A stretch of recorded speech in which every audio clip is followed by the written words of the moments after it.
kalau ia tidak tinggal pada pokok anggur. Demikian juga kamu tidak berbuah jikalau kamu tidak tinggal di dalam aku. Akulah pokok anggur dan kamulah ranting-rantingnya. Barang siapa tinggal di dalam aku dan aku di dalam dia, ia berbuah banyak. Sebab di luar aku kamu tidak dapat berbuah apa-apa. Barang siapa tidak tinggal di dalam aku, ia dibuang keluar seperti ranting dan menjadi kering. Kemudian dikumpulkan orang dan dicampakkan ke dalam api lalu dibakar. Jikalau kamu tinggal di dalam aku dan firmanku di dalam kamu, mintalah apa saja yang kamu kehendaki dan kamu akan menerimanya. Dalam hal inilah Bapakku dipermuliakan, yaitu jika kamu berbuah banyak, dan dengan demikian kamu adalah murid-muridku. Amin. Pelayanan adalah buah dari keintiman. Pelayanan harus dilahirkan dari relasi dengan Tuhan. Kalau bukan itu, pasti yang engkau kejar adalah keinginan. Kita boleh sukses dalam pelayanan, tapi kalau motivasi kita nggak benar, suatu saat akan hancur. Dan saya mau bilang begini, kalau yang punya uang, kita bisa membangun sebuah pelayanan karena uang. Bisa duduk di tempat yang mewah, bisa siapkan fasilitas yang mewah, bisa sewa bermain musik dan tim pujian yang hebat-hebat karena uang. Tapi gereja yang dibangun di atas uang suatu saat akan hancur.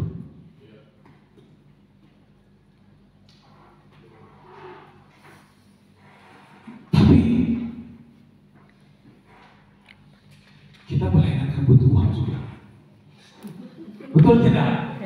Berapa banyak hamba-hamba Tuhan mengeluh karena gak ada uang. Tetapi dengar, jangan jadikan uang menjadi penghalang pelayanan kita. Berapa banyak orang yang berkata, pelayananku tidak maju karena tidak ada uang. Gerejaku tidak berkembang karena tidak ada uang. Money is not everything. Uang bukan segala-galanya. Tetapi kalau saya bisa bilang, keintiman adalah segala-galanya. Bukankah firman Tuhan berkata, cari dulu kerajaan Allah dan kebenaran, maka semua ditambahkan kepada. Amin. Orang yang punya banyak uang bisa buat semua bagus, tapi bisa gereja kosong.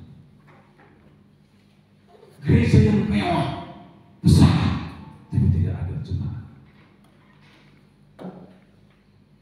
Bagaimana saudara? Saya lebih suka memulai pelayanan dimulai dari keintiman, dimulai dari mau merangkak terus menjadi besar, menjadi besar, dan menjadi besar. Itu biasanya kokoh. Amin. Kami pelayanan di GEJ Pemalang dari sini 5 jam. Kemarin saya dalam perjalanan 5 jam. Jadi kalau ada teman-teman di sini kemarin berkata, Pak ini penguasa Jogja, saya jauh dari Jogja. Saya di penguasa Jogja ini di Jogja. Saya 5 jam dari sini. Kemarin saya berangkat jam 9 pagi, nyampe jam 2. So sweet. Tapi saya menikmati perjalanan. Kenapa? Di samping saya ada wanita cantik dari Pemalang. Dia seorang mahasiswi. Ketika dia duduk di samping saya, wah saya langsung sebut kesempatan itu saya ingin sangat baik buat orang ini. Sepanjang perjalanan mereka. Karena tadi saya mau tampilkan fotonya, tapi saya pakai nanti saudara jadi tertarik karena dia cantik. Sepanjang perjalanan saya ceritakan tentang kabar baik. Saya cerita terus dan dia mau mendengar. Dia sungguh-sungguh mendengar. Dia cerita dia dulunya dia sekolah SMP di pondok pesantren di Kuningan, kemudian SMA juga di pondok pesantren. Kemudian saya pikir berarti orang ini sudah kata ini tentang Al-Quran, ini nyambung ini ngomong tentang Injil. Lalu saya ajak ngobrol terus, kemudian sampai pada endingnya saya tantang. Namanya Mbak Bila, apakah Mbak Bila mau dosanya diampuni? Apakah Mbak Bila mau terima Yesus di hatinya? Saya mulai dari nama Isa Al-Masih, kemudian saya buka karena di sini ada Al-Quran juga saudara, kemudian di sini juga ada Alkitab, kemudian saya mulai dari Al-Quran, kemudian saya buka Injil, kemudian saya dari nama Isa berpindah kepada nama Yesus. Kemudian saya bilang, Mbak Bila, apakah Mbak Bila mau terima Yesus dalam hati? Lalu dia berkata, iya saya mau. Lalu saya tuntun dia terima Yesus, kemudian saya doakan dia di kereta itu. Lalu saya minta nomor WA-nya, kemudian saya bilang suatu saat nanti saya boleh mampir ke rumahmu. Dia orang Pemalang juga, tapi dia tinggal di desa. Dia di rumah bersama dengan ibunya dan bapaknya ada di Sumatera.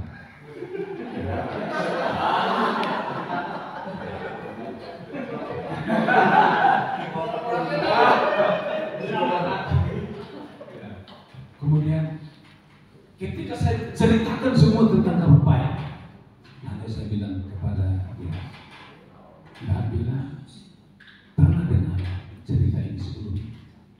Belum pernah. Kemudian saya tanya, apa yang kamu rasakan ketika kamu dengar tentang cerita ini? Dia bilang, saya merasa lega. Dan dia tarik nafas dalam-dalam dan panjang. Begini lagi. Orang ini sungguh-sungguh menerima atau gimana? Apa karena dia suka sama saya?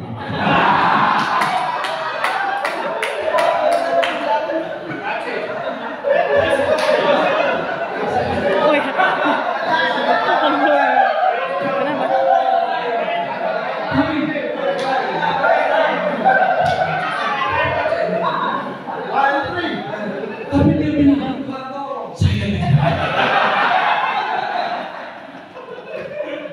Saya lega. Saya pikir, berarti orang ini sebelumnya mungkin terikat, dia mungkin merasa orang yang tidak berharga, dia mungkin merasa orang yang tidak ada harapan. Dan ketika saya sampaikan, saya semakin bawa masuk lebih dalam. Saya bilang, Mbak Bila, Jesus love you. Saya pakai bahasa Inggris karena saya pikir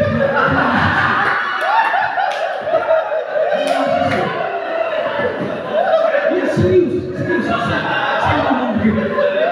Bukan hanya gitu, karena saya lihat dia begitu haus dan dia sangat merespon. Saya bilang lagi,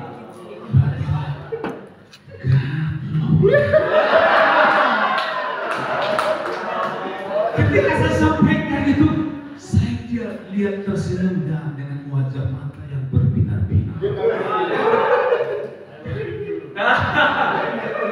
Dan saya merasa sungguh-sungguh dari cerita itu, saya merasa bahwa dia merasa bahwa ada satu pribadi yang sangat mengasihi dia, yaitu namanya.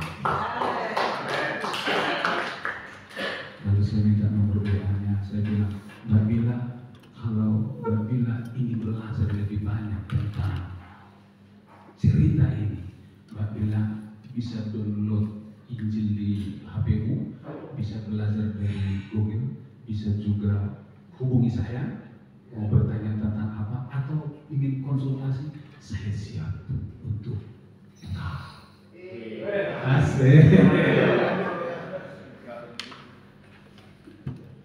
Saudara, dimanapun saya ada, saya selalu manfaatkan waktu untuk menceritakan tentang orang lain. Pujian tadi menyentuh hati saya. Setiap nafasku menceritakan kasih. Kenapa saya lakukan? Karena itu ada di sini. Bukan karena saya disuruh, tapi karena itu lahir dari keintiman dengan Tuhan. Amin. Keintiman dengan Tuhan menghasilkan belas kasihan. Kalau di hati kita sudah tidak ada belas kasihan, pelayanan kita rutinitas dan pasti akan begitu-begitu saja. Kita boleh hebat di gereja, tapi kalau belas kasihan sudah hilang, kita hanya rutinitas khotbah ya khotbah, rutinitas setiap minggu ya itu jalan, tetapi belas kasihan sudah hilang. Kita tidak lagi memikirkan tentang yang di luar. Itu kalau belas kasihan sudah hilang. Tapi ketika kita intim dengan Tuhan, belas kasihan itu dihidupkan kembali dan selalu baru setiap hari. Amin. Selalu baru setiap hari. Keintiman juga membuat keberanian. Amin. Visi lahir dari keintiman. Visi lahir dari keintiman. Kami di GSJ Pemalang, kami ibadahnya sore. Tapi saya berpikir, kami sudah punya gedung, walaupun gedungnya kecil. Lalu saya bilang kepada jemaat, saya ingin kita memulai ibadah pagi. Saudara tahu siapa yang penentang yang pertama? Adalah istri saya.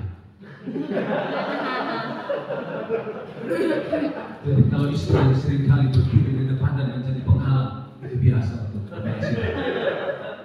Tetapi saya harus yakinkan, lahir dari keintiman. Saya berkata kita harus memulai ibadah pagi. Istri saya bilang, siapa nanti yang datang? Jemaat berkata, siapa nanti yang datang? Mereka tidak mau. Lalu saya bilang, kalau kalian semua tidak mau, saya akan pergi sendirian ke gereja. Saya akan berdoa di gereja sendirian. Akhirnya mereka berkata, ya kita mulai. Dan mereka mau memulai. Dan kita mulai pada pagi. Saya bilang saya tidak peduli orang datang atau tidak. Tujuan kita adalah keintiman dengan Tuhan. Kita sembah Dia ada di sini, nikmati hadiratnya. Udah, itu yang pertama. Jangan pikirkan jiwa. Jiwa nanti akan datang. Kita sudah 4 kali ibadah, puji Tuhan selalu ada satu orang. Dan puji Tuhan, saya bersyukur. Dan sekalipun tidak ada jiwa, saya nggak peduli. Keintiman itu yang aku kejar. Dan saya percaya keintiman akan menghasilkan jiwa-jiwa, akan menghasilkan pelayanan yang kreatif. Kita akan terus berinovasi dalam pelayanan. Kita ini usia produktif semua. Sebentar lagi kita akan masuk dalam usia lanjut. Kalau sudah usia lanjut semua hanya bermimpi, mumpung masih muda, bekerja, kerja keras di Departemen Pemuda Daerah, kerja keras. Amin. Gerakan daerahmu, bangkitkan daerahmu. Kita masih muda, produktif. Leadership is not position. Leadership is influence. Kepemimpinan berbicara tentang pengaruh, bukan posisi. Posisi kita jadi pemimpin bisa jadi penghambat, bisa juga jadi penggerak. Kalau kita jadi pemimpin hanya ada dulu di posisi dan tidak melakukan apa-apa, itu penghambat kegerakan.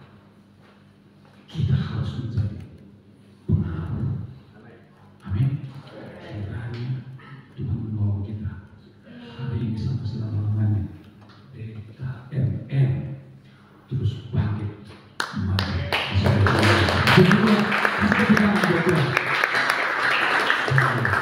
Bangkit berdiri bersama-sama saya. Haleluya. Kita akan kepada Tuhan. Ya.